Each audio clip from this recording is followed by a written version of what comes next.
Hello, I'm here with Benjamin Hourte from the company Hitec in Hi. Luxembourg. And Benjamin will explain us briefly how the application DISP, DISP is working and it helps with public safety because You're just showing here the DISP platform, so for dynamic information sharing platform. This platform is in fact taking several parts like the routings, all the network connectivity, as well as all the information management, and help to provide to the user a graphical user interface that can be intuitive. Public safety people are not expert in ICT, so we should provide them a very smart solution to help them in their day-to-day job. Their day-to-day job is clearly to here save life or to go for the security of your life. So they don't have to take care about how to configure a router an application, but they just want to be efficient. So the platform considers first the connectivity to the headquarters. And this is done by, this router here. So currently 8081 Cisco routers that will be replaced by the 819 in a few months. The idea of this router is to keep the connectivity up to the crisis center and with a good security level, using the different networks that are available, and the 3G, 4G networks, so cellular based, and the Wi-Fi in urban areas, or even more satellite connectivity can be used. So this is made by the network mobility features of this router, and this is supporting IPv4 and IPv6, obviously. So on the other side of these network mobility features, we have a home agent router, which will keep, in fact, the seamless connectivity to the car for the different third-party applications. The other part of this this platform is this middleware box. This middleware is, in fact, taking care of managing the information for the car. So it will first capture all information from the camera, from the GPS, from the sensor, from voice over IP, or from what is directly going from the user interface, and afterwards share it with the other entities in the police.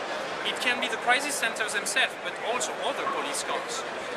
The idea of that is to have something which can be fully automatic. Usually middleware needs to be configured to have a endpoint configure an IP address where to report. This middleware includes self-discovery protocols which helps to populate the configuration automatically.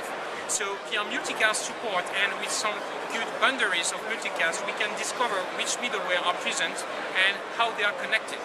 Currently, the idea is just this middleware, by starting, is discovering his neighborhood and building inside the different topology that he is. This topology will be adapted all along the time, and the middleware will take this into consideration.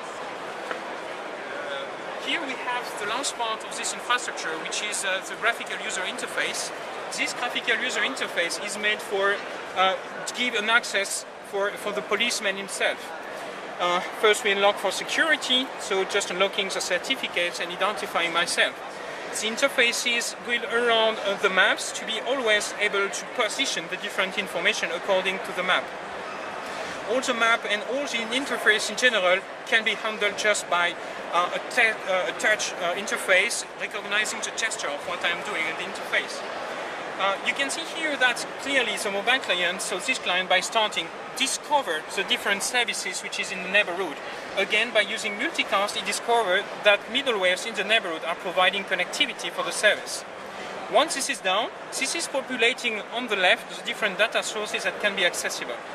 Just by pressing a button, I can read the different informations that I have under my disposal. This information can be either from my car, but any mission-related information that the dispatch wants to give me an access to. So, for example, I can access to a sensor. By clicking on it, I'm just trying to position the map on it, and then I just drag it out from the list, and I access to the different values. I can also manage history directly by checking the history range in the application. The same thing can be applicable for the camera. I have a list of cameras that the operator on the dispatch wants me to have a look at. This can be fixed on mobile video cameras that I have a direct access, and I should use this according to my mission. I can, for example, access to one video, again, same concept. I click for having the map position, I extract it from the list, I'm just going to a stream, I click on play, and then I have an access to this fixed camera. Clearly, if I have an accident in this crossroad, I can directly and on the move access to the situation.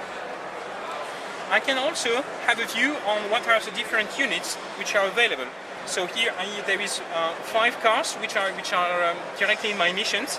by having their coordinates, the system will provide me all the follow-up or their trajectory when they will arrive, and like this improve also my situation awareness. Finally, I can also draw tactical maps. So we just show you one that I just made yesterday at Cisco Live. So same thing, here I extra click on the list. As it is in London, I have to jump a bit over Europe.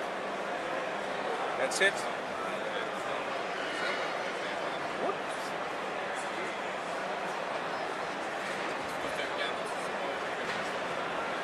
Sorry. The role of a tactical map is in fact to provide situational awareness to the different teams. It can be me which is drawing this map, but it can be also an operator in a crisis center. By doing this, I just provide information to the other ones. So how is the situation and what to do when you arrive on site.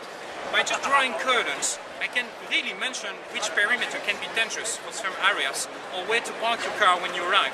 So with all these different collaboration features and all the resilience which is offered by the network and the application, I can definitively improve the way that policemen and other rescue forces can work. Thank you very much. Thank you, Benjamin.